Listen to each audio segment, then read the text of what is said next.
in that 4-5 matchup. And they are on in fire. The East.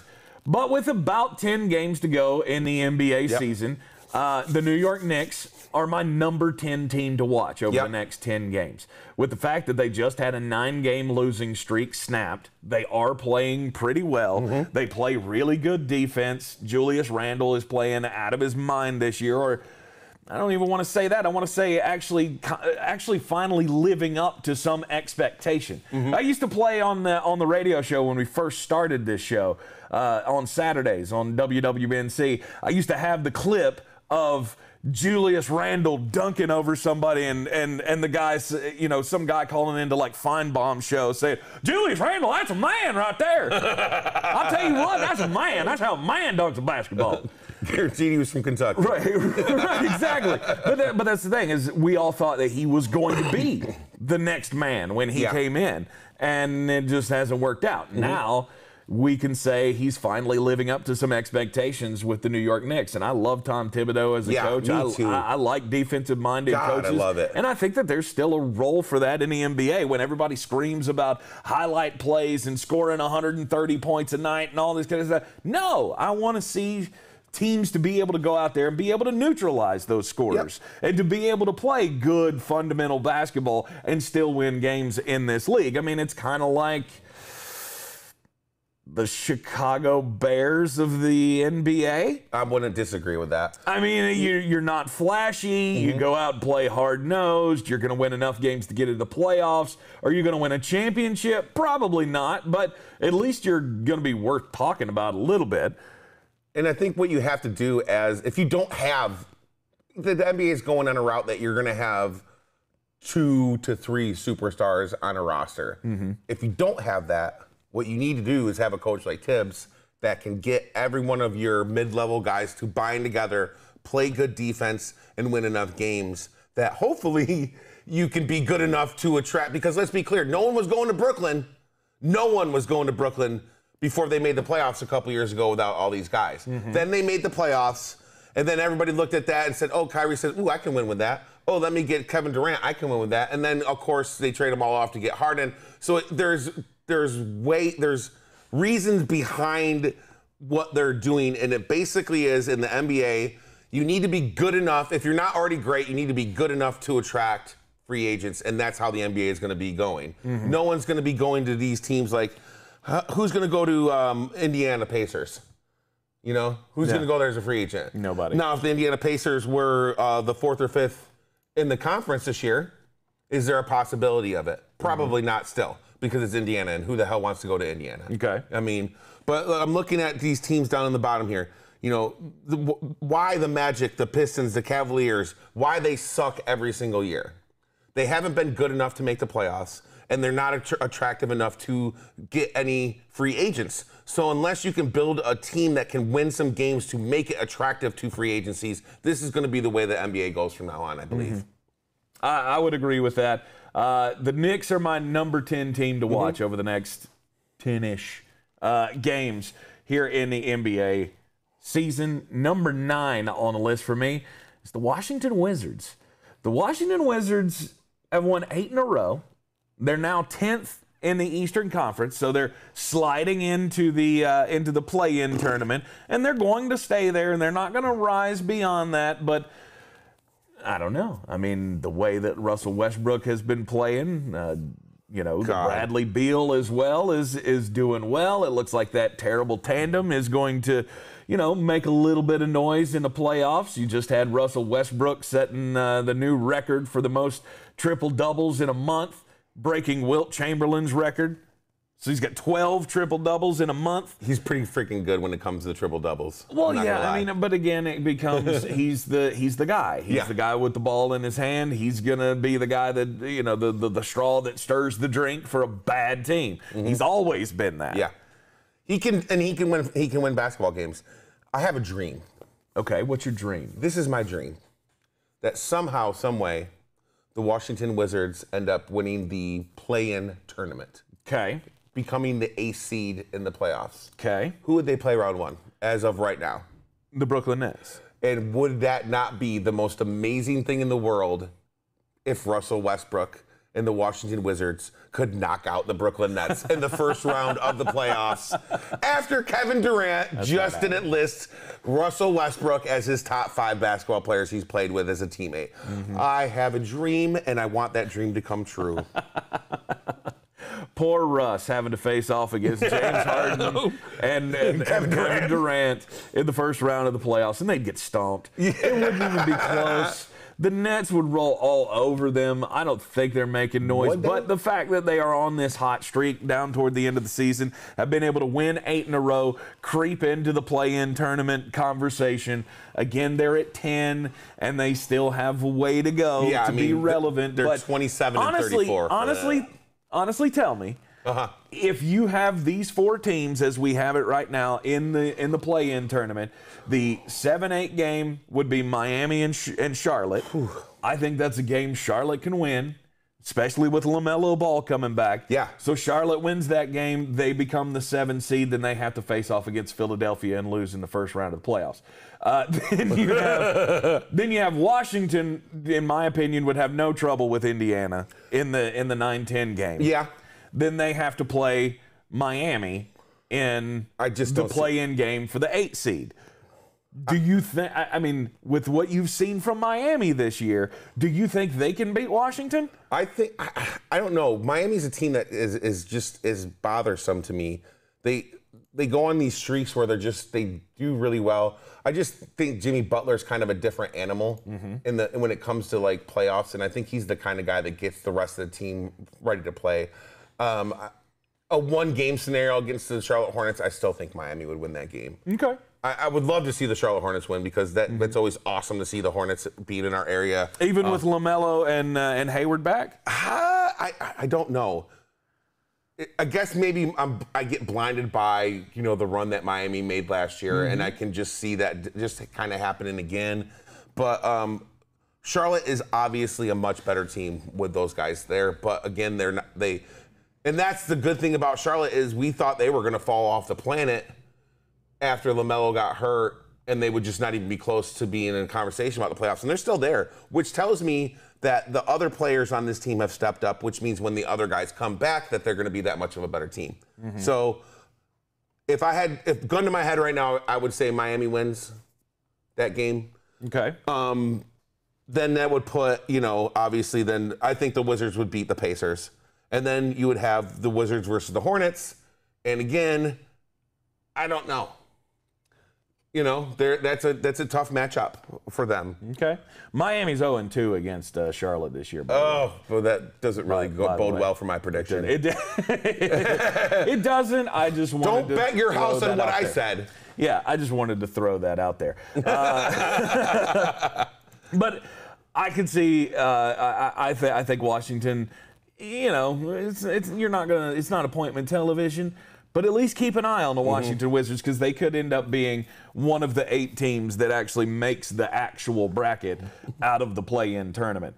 My number 8 team to watch is the Atlanta Hawks.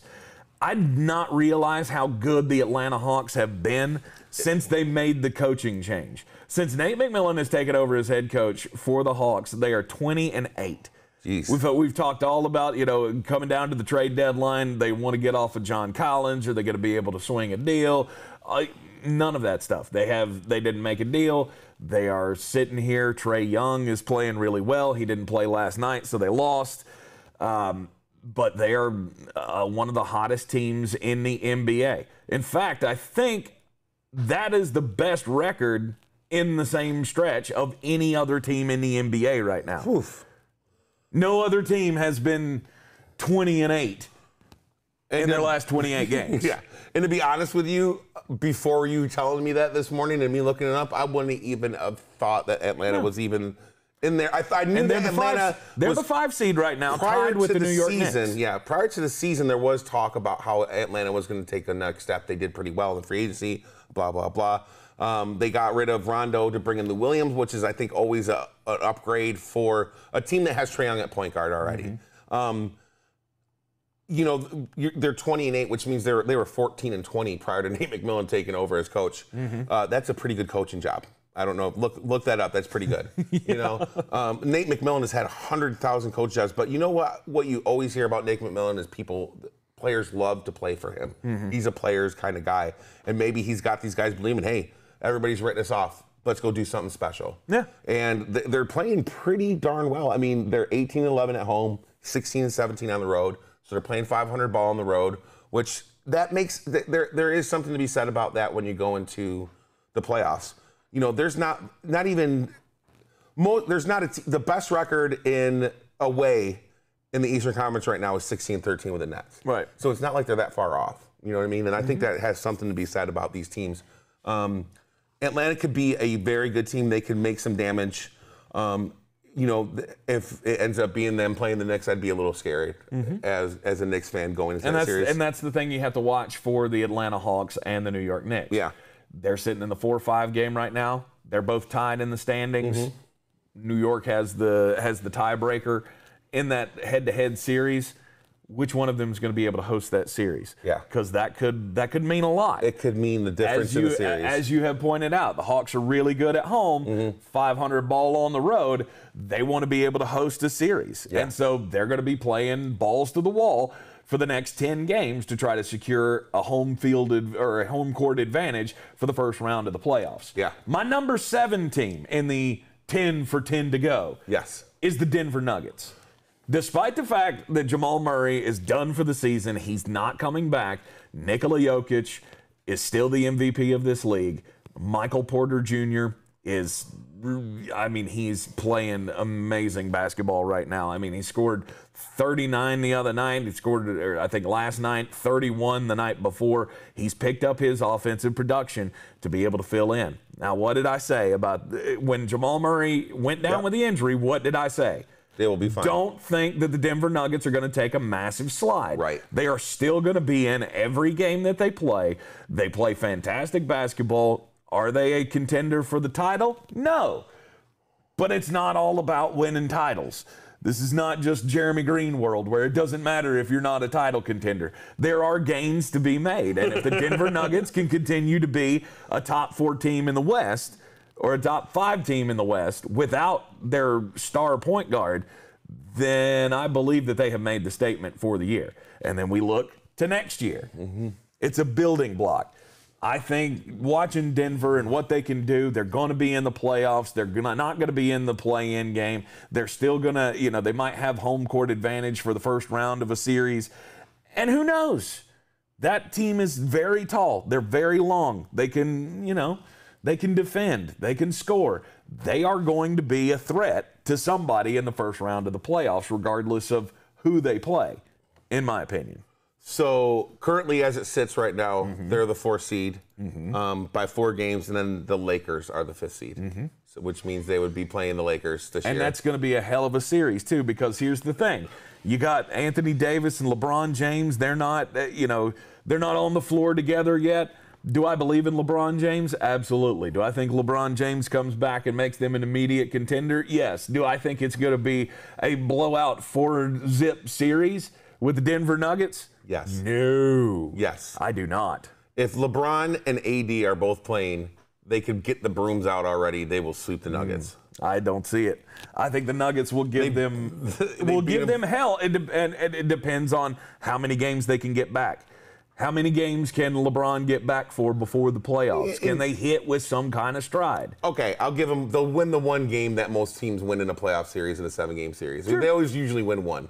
They would be 4 games to win. I'd be surprised if it wasn't a 7-game series. Oh my God, that would be. I don't know. Again, you got the best player in the league right now, and Joker played out of his mind. Michael Porter Jr. I will always be a little. I wanted him for the Knicks, and they drafted Kevin Knox, which has been quite a disaster. Right. He's not he's not the worst player in the world, but he's not doing anything really to help this team out. Right. But Michael Porter Jr. did have the injuries coming out, and so people were a little bit scared, so he fell a little bit more than I wanted to. But I thought the talent was there prior to all this that would have deemed him being there. They got a good team. They really do, and I think that Joker's a player that we have never seen before because of his height, because he can shoot, because he can pass better than any center I've ever seen in my entire life. He can facilitate a team like anybody else. And you're right. I would say if they were playing anybody but the Lakers, that they have a shot. It's just I can't take my brain seeing that the Lakers would lose to the Denver Nuggets in round 1. I'm not saying they're going to lose in round 1. I'm saying it's going to be a good series. Yeah, I get not that. saying it's going to be. You're right. The Lakers will win that series, but it could take 6-7 games to win that series against a Denver Nuggets team who, without Jamal Murray, they're not full power, obviously, but they've got enough firepower to put a scare into LeBron James and the Lakers in the first round, in my opinion. So they're number 7 on the 10 for 10 list. Number 6 is the LA Clippers. You know me, I'm a guy that does not believe in the Clippers. I didn't believe in them last year. Paul George, Kawhi Leonard, they're fine. I don't think it's a championship tandem. However, I do have to say they're playing really well. Since Rondo has joined this team, things have gone a little bit differently, and it appears like Paul George, he's having a good stretch. That's as far as I can go with Paul George. He scored 30-plus points in 4 out of the last 5 games. He's been absolutely unbelievable. However, when it comes time to actually win some series, I don't think they'll have problems in the first round. But then if they go in the second round, have to play Phoenix, I think that could be a big problem for them. Yeah. So Paul George is hot. Rondo coming back, I think it adds a little something else, a little bit of chippiness to this team, I guess. Because Rondo is a player that I've always liked, regardless of his output. He's always been a pretty good usable piece on some decent championship teams. Absolutely. Right? So I think he will matter for the Clippers down the stretch. They're going to be fun to watch over the last 10 or 11 games. Number 5 on the 10 for 10, the Brooklyn Nets. They're going to get James Harden back some point. Yeah. They're back to square one with his injury. What that means, whether he'll be able to make it back for the end of the regular season, I don't know. But regardless, Kevin Durant, Kyrie Irving, that's enough. Kevin Durant, Kyrie Irving are enough to make the Brooklyn Nets a serious threat to anybody in the playoffs. And then I think the only other team that there are 2 other teams, obviously, that could give them fits. Yeah. It's Milwaukee and Philadelphia. But the problem is the way things are sitting, Philadelphia and Milwaukee going to knock themselves out. Yeah. One of them is going to get knocked out before they get to the Brooklyn Nets. And I think that the Sixers probably match up with Brooklyn better than Milwaukee can. But I think Milwaukee matches up better than with Philadelphia. Do you know what I mean? Yeah. Here's the thing. The Nets' talent alone is going to bring them to at least the semifinals. Yes. Obviously. But when you get down, what I'm concerned about in the finals of the Eastern Conference, when you're playing a team that can play with you and can play with you with talent, then talent just can't beat you just because they're so good. And you have to play together as a team, and you have to play defense, and you have to do these things. How many damn games have these guys played together? I think it's still 10. Like 10. Yeah, 7, 8, whatever it was, 9. It's crazy. It would be hard for me to believe that a team that's played together, total of 10 games in a season, can go and just run through the playoffs. But I see what you're doing here. You're building the blocks on how the Knicks can beat them in the second round. That's what you're doing, right? It's maybe. I think it's fairly obvious that's what you're doing. The Philadelphia 76ers, they're at number 4 on my 10 for 10 list. They are sliding from the top. It's not been the greatest week for them. No. I don't think that they're in any, imminent danger, anything like that. But it's just something to keep an eye on. But this is also kind of a take your foot off the gas. We don't have to have the number 1 overall seed. Right. We're good enough. We just need to, make sure that we got all our ducks in a row for the playoffs. I'm not worried about the Philadelphia 76ers, but they're obviously one of the premier teams in the Eastern Conference, and I actually believe that they're my favorite in the Eastern Conference to come out and make the finals. If Joel Embiid gets his butt on the block and doesn't hang around the three-point line, this team is very hard to beat. When he's floating around the three-point line, they tend to... And once in a while throughout the game, that there's no problem because Joel has shown that he has the ability to shoot. I'm not saying that. But you need to facilitate the game threw him on the block. They added shooters all over the place in the offseason. They finally are a team that can make some three-pointers, even with Ben Simmons on the floor.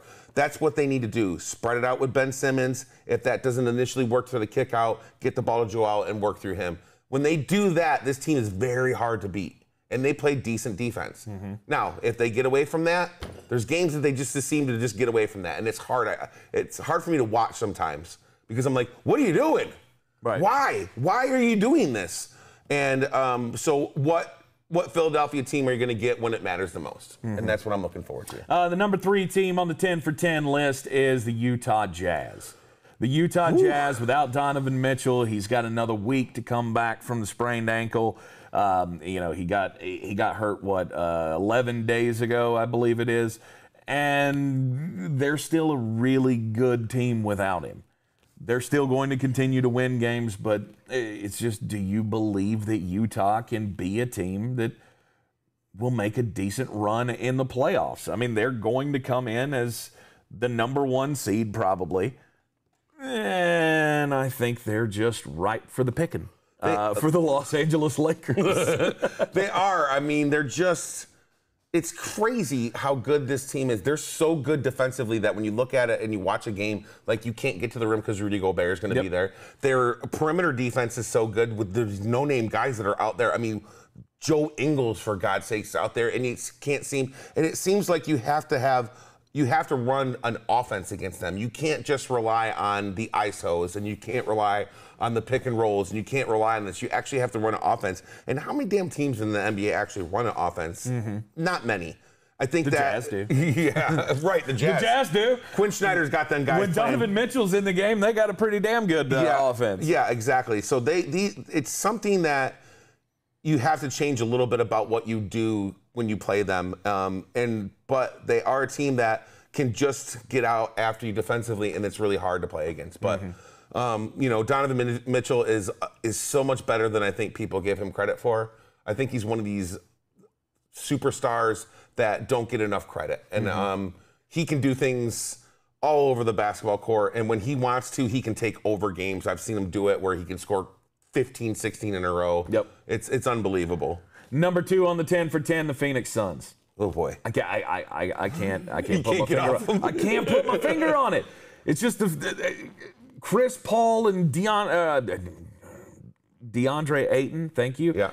I had a brain fart there. Devin Booker. Oh man, it's just, I mean, these guys can put up point after point after point. Last night they were the team that broke the winning streak for the New York Knicks. Yeah. I believe this team has really got something, and I think that they are going to be a real threat. I can't wait for the Clippers and the Suns. Should that turn out to be one of the semifinal matchups in the West, I think it's got all the makings of a great playoff run in the West with the Lakers and the Suns and the Jazz and the Clippers. Yeah. All those teams have legitimate shots. I'll be surprised if it's anything less than that in the semifinals in the Western Conference. Phoenix is just so much fun to watch. Yeah. And CP3 just 100% took over that game last night. Yeah. In the fourth quarter, 5 minutes left to go. The Knicks had a lead, they got it down within 4, and it was just like, no, step back 3, facilitated the Bridges for the drive and dunk. I mean, Chris Paul is and will always be probably the best floor general aside from Magic Johnson I've ever seen play the game of basketball. Floor general. Now he hasn't won the big one, and that's going to always be a knock on his player. But when it comes to just getting guys where they need to be and being that guy on the court, I've never seen anybody like it other than Magic Johnson. Yeah. The number 1 team to watch in the 10 for 10, shocker of shockers, it's the Los Angeles Lakers. What is going on with the Lakers with Anthony Davis coming back? And then LeBron James, when he comes back. I have said it since, before they won the title last year. They were my favorite to win the title last year. They're my favorite to win the title this year. And I think it doesn't really matter. It doesn't matter what your name is, in the words of The Rock. It doesn't matter what your name is. There you go. You did that so much better than I did. With AD always one step away from breaking a leg. Right. He's always on the verge, and it's not the good verge. Yeah. It's not he's on the verge of taking over. You just sit back waiting. Like, when is he gonna break? Yeah. When is it gonna happen? When is, and I guess maybe that's not fair to him, but his history would tell us that he doesn't stay healthy for long. And what was it, the other night somebody kicked him in the leg. Yeah. And he acted like it was the biggest thing on the planet. And I'm sure it hurt. But Jesus Christ, guy, put your big girl panties on and play some basketball. I mean, that's crying the entire and NBA. feigning like like you've been shot. This soccer style reaction to the littlest bit of contact is crazy. And with some guys, you can go, he's just playing that up for the refs. With Anthony Davis, you never know. Yeah. It may actually be the last time you see him on the basketball court for 7 weeks. And what was it Kyle Kuzma said when he was coming back the other day? And they were they were questioning, well, is he going to come back this weekend? He fucking better. Yeah. That was Kyle Kuzma's take, was he better. He's been gone for 6 damn weeks for a stubbed toe. I think they handled AD with some kitty gloves in this season. Absolutely. Both him and LeBron, they probably could have played recently. Absolutely. And they're just like, let's just get to the playoffs. Doesn't matter. Doesn't matter. That's right. The run-up does not matter. As long as you're in the hunt, and Dennis Schroeder has come into his own and has become an actual point guard who I think can lead a team to a title. Now, is he going to be the star on the title team? No. But he's going to be that useful piece. He's going to be that useful cog that's going to get you points. And while your stars have been out, he's been playing great basketball. And once they all come back together, I still see them as the number 1 team. Now, that's the 10 for 10. There you go. 10 for 10, LA Lakers at 1, Phoenix Suns, Utah Jazz, Philadelphia, Brooklyn, the Clippers, Denver, Atlanta, Washington, and the New York Knicks. No Hornets fans. I didn't put them on the list. Yes, it's because I'm a Hornets fan and I didn't want to take the shit for putting the Hornets on there. However, oh my God, I will put them at 10B on the 10 for 10 list with LaMelo Ball coming back this weekend. I think it's going to matter. Gordon Hayward, hopefully he will be able to come back before the playoffs. Maybe It's exciting. It's exciting rise. for Charlotte fans. It's been a while since they've had a team get there. And it is fun being a fan of a team that's in the playoffs. It is. Because it is a 7-game series, and you never know what can happen. And the Hornets are only 2.5 games behind Boston for that 6th seed in the East. If you can rise out of that, now granted you're going to get smoked by Milwaukee if they continue to be the 3 seed in the first round. But would you rather be in the play-in tournament, or would you rather be in the actual field?